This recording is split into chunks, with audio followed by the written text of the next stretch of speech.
Welcome back, everyone. In today's video, we'll be showing you how to change the background fit in Windows 10. Whether you want your desktop background to fill the screen, fit the screen, or stretch to fit, this tutorial will guide you through the process. Let's get started. Step 1. Press Start. Click on the Start button located at the bottom left corner of your screen. This will open the Start menu.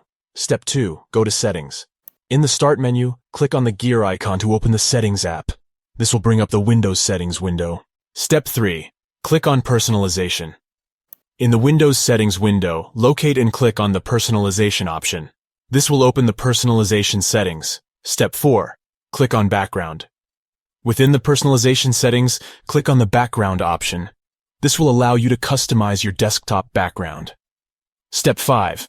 Under Choose a Fit, you can choose from Fill, Fit, Stretch, Tile, Center, and Span.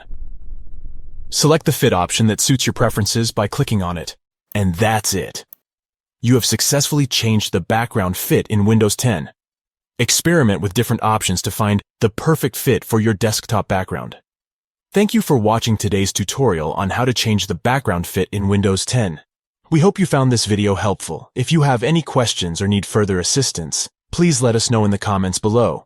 Don't forget to like, share, and subscribe to our channel for more helpful videos like this. Enjoy customizing your Windows 10 desktop.